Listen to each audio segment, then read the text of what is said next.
I'm curious about if we could talk a little bit about the way I started to know about your race was friends of mine started to get those calls, Oh yeah, the robocalls from the man who was worried about the future of the white race. yeah. I don't understand. I had a call today with the Southern Poverty Law Center Okay. in Alabama about Yeah. this gentleman. I don't think he lives in Michigan. I No, think no. he's in If California. you look at at his address, he has run in different names. Mhm. I think you are the one who Yeah, published yeah. that in different states. Yeah. So I don't know where he lives even here. Yeah. We don't know. Which city he lives in, how did he manage to file, and when did he file? Right. Because all these fringe party candidates don't have to get those signatures on Is it. that true? I was wondering about that because we followed McCotter's process with his Yeah. signatures. We know that that was an These issue. people were not in the primaries. So third parties don't have to go through the same process? No. Oh, I wasn't aware of that. So I think that's what happened. That was easy to get people online. Okay. That is why people approached me about my opponent in the primary. I said, I have no problem if he comes in the general election. Because as people asked me to debate him, I said, I'm not going to debate him as a party candidate because number one, he's not a party man. He was He was LaRouche guy. LaRouche, yeah. I said, no, he's not a Democrat. If he wants to come in the general election, I'll debate him. But not in a primary as a Democrat. Yep. So I just use my thing. But I think that's what happens.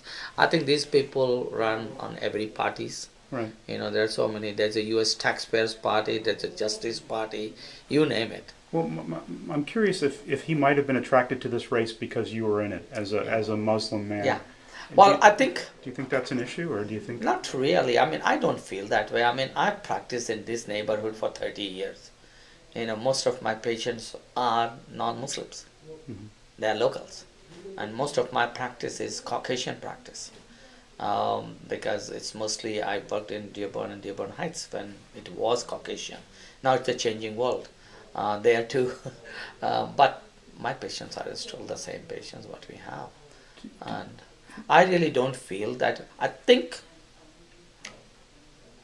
if we can get some of the right wing out of Bentivillos, it will help me. Yeah, that's what I was thinking too. If he can peel off some of the crazy vote.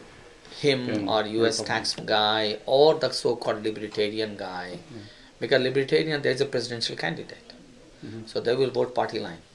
So they will take some of the right vote. If we can talk a little bit about your Muslim background, I'm wondering if the Democratic platform at all, if there are any areas where you're conflicted at all, or that maybe, I'm thinking with gay rights, things of that None nature. whatsoever. With Because regard to the... yeah, I completely want to keep my religious belief out of my political life. That's my fundamental belief. Because the United States Constitution does not have a religion. Simple answer is this. I as an individual have no right to impose my religious belief on other people. Simple as that. Now, it's a human right issue for me, whether it's a gay right or whether it's an abortion right. It's a human right. Every woman has a right to choose. It's between her, her family and God. They decide what to do. Who am I to tell her whether the right time, whether you can become pregnant, I want to start working.